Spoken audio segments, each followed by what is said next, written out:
Comment le VIH se transmet-il? Lors de rapports sexuels non protégés avec une personne infectée, lors de l'utilisation de seringues, d'aiguilles ou d'autres instruments pointus ou tranchants contaminés, par une mère infectée à son enfant pendant la grossesse, l'accouchement ou l'allaitement, lors d'une transfusion de sang faite avec du sang contaminé. Heureusement, le VIH-Sida ne se transmet pas par les piqûres de moustiques ou d'autres insectes. Il ne peut se reproduire dans cet insecte.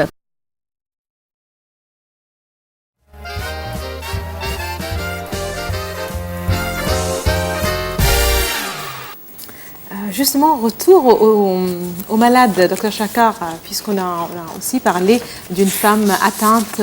Vous avez mentionné déjà qu'une femme dépistée à un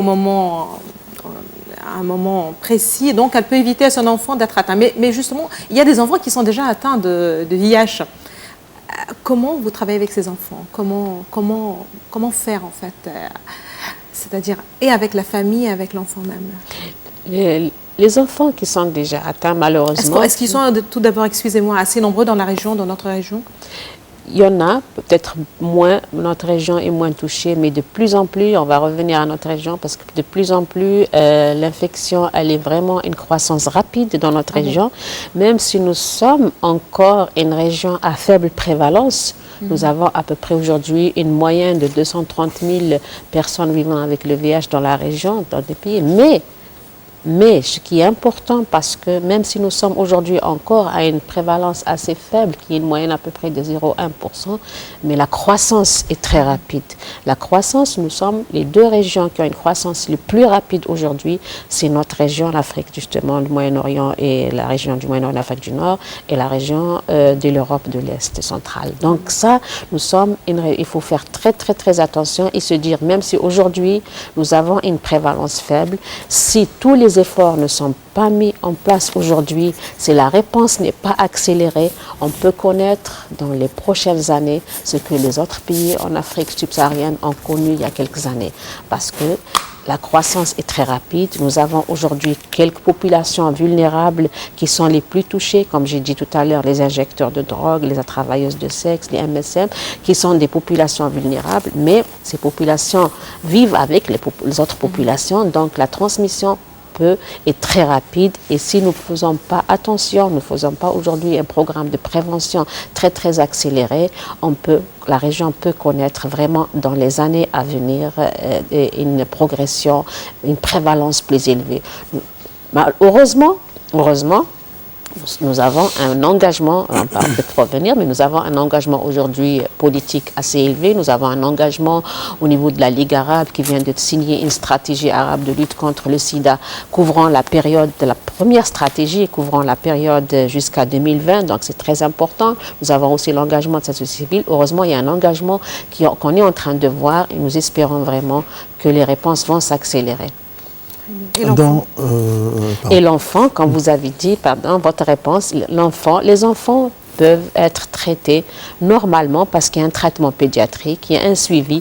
Il suffit qu'on sait que l'enfant est séropositif, il sera suivi comme un adulte avec un traitement préventif, avec le traitement aussi par les antirétroviraux, et il peut vivre très longtemps. Comme on dit, plus les gens vivent longtemps, plus peut-être qu'ils n'auront jamais, ils vivront autant que les autres, parce qu'aujourd'hui, ça devient comme une maladie chronique. Mais il faut qu'ils soient suivis, connus et traités.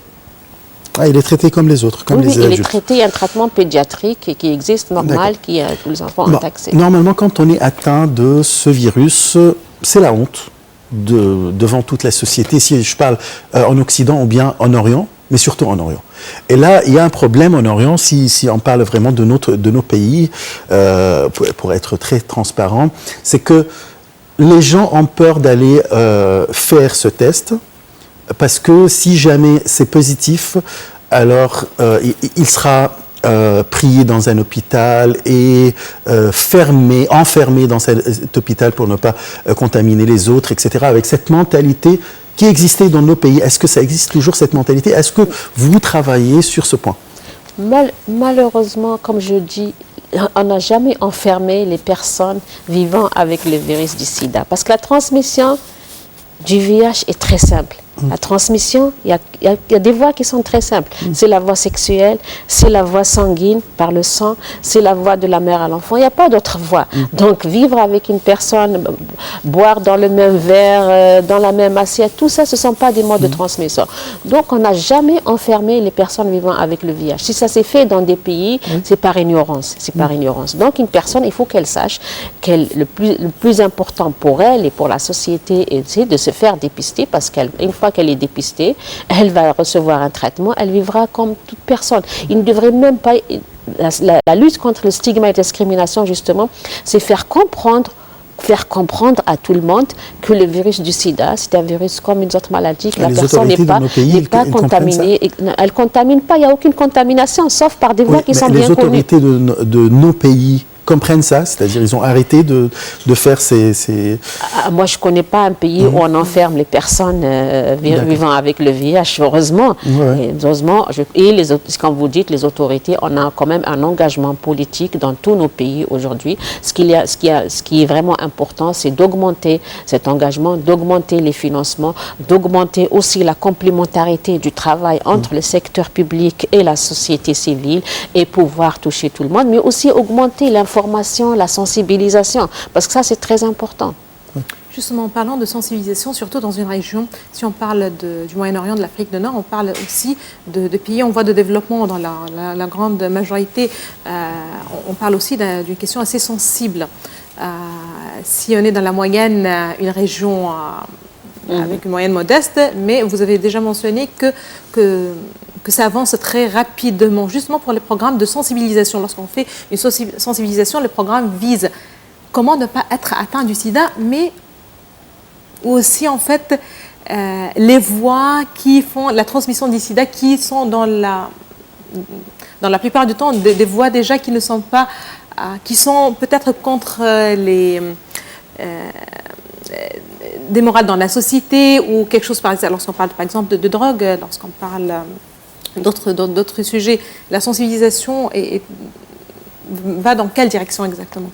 La sensibilisation doit aller dans toutes les directions parce que toute personne, oui, il faut tout être humain, justement, exactement, tout être humain a droit à la prévention et au traitement. Une personne qui s'injecte le drogue, ces personnes ont droit, c'est leur droit, ont aussi leur droit de se faire traiter, mais de connaître leur statut sérologique. Non seulement ils se font traiter eux-mêmes, ils vivent mieux, mais ils ne contaminent pas les autres. Donc, la prévention, la sensibilisation doit se faire à tous les niveaux. C'est comment toucher les gens qui est important. C'est vrai, à travers les médias, à travers les écoles, on le fait, à travers les communautés, mais aussi à travers la société civile pour les populations qui sont éloignées, peut-être qui n'ont pas accès à l'information, qui n'ont peut-être pas accès à l'information par les médias, qui n'ont pas accès à d'autres informations. Donc, utiliser tous les moyens de prévention et de sensibilisation selon la cible qu'on veut sensibiliser. Il y a une sensibilisation qui se fait pour la population en général, il y a une sensibilisation qui se fait pour les jeunes, il y a une sensibilisation, on utilise les écoles, on utilise aussi les communautés, on utilise aussi la société civile. Donc tout ça, ce sont des moyens importants parce qu'il est important de toucher. Quand on dit nous, on dit à l'ONU-SIDA, maintenant on le dit partout aussi, c'est connaître son épidémie pour connaître sa réponse. Si on ne connaît pas son épidémie, on ne connaît pas d'où elle vient. D'où elles viennent les principales nouvelles infections chez nous. On sait qu'aujourd'hui, les principales nouvelles infections viennent de ces trois populations dont je venais de parler. Si on ne connaît pas ça, on ne peut pas faire une vraie prévention. Si on sait que la plupart des nouvelles infections viennent chez nous, des travailleuses de sexe, des injecteurs de drogue, des MSM, on doit faire une sensibilisation très, très, très importante à ce niveau. Tout à fait. Le thème de la journée mondiale du sida était combler la lacune. Expliquez, s'il vous plaît, l'explication. Merci beaucoup.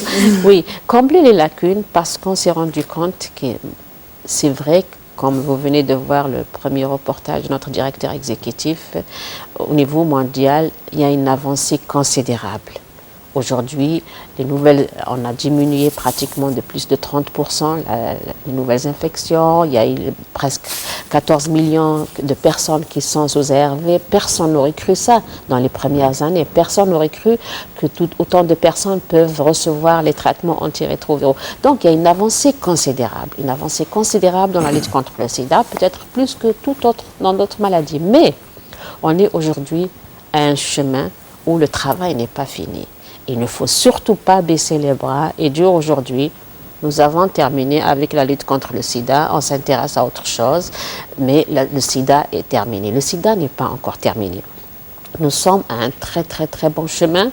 La réponse a bien avancé dans tous les pays, mais c'est le moment aujourd'hui de se dire qu'on doit continuer. C'est pour ça qu'on dit combler les lacunes. Parce que si on cherche les lacunes, elles existent partout. En termes de traitement, il y a encore beaucoup de personnes qui nécessitent des traitements et qui n'ont pas encore aujourd'hui accès aux traitements.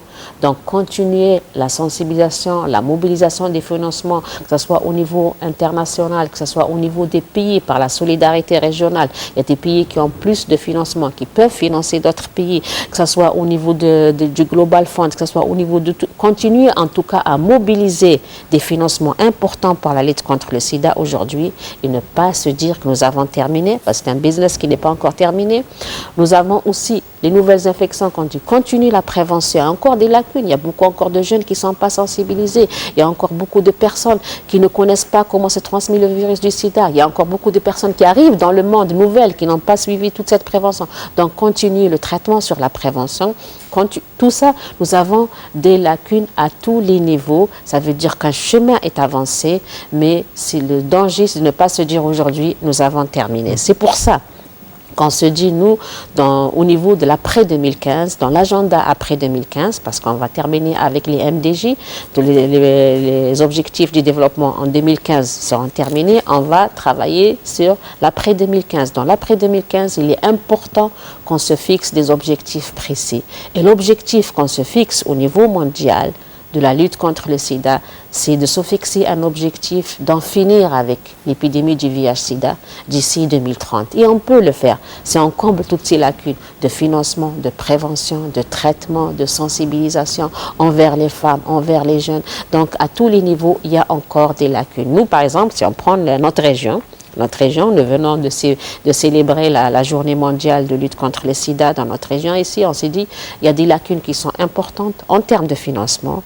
Il y a des lacunes qui sont importantes en termes de ce qu'on peut faire envers les femmes, mais aussi envers les jeunes. Nous savons que notre région a été un modèle pour certains aspects par les femmes, notamment en termes d'éducation. Nous savons qu'aujourd'hui, dans la plupart de nos pays, les filles ont accès à l'éducation presque comme les garçons. Donc, il y a un mouvement de femmes aussi qui a mobilisé. Donc, nous pensons qu'il faut le faire aussi pour le virus du sida, pour l'infection à la transmission, ce qu'on a en travail sur la réponse au VIH-Sida.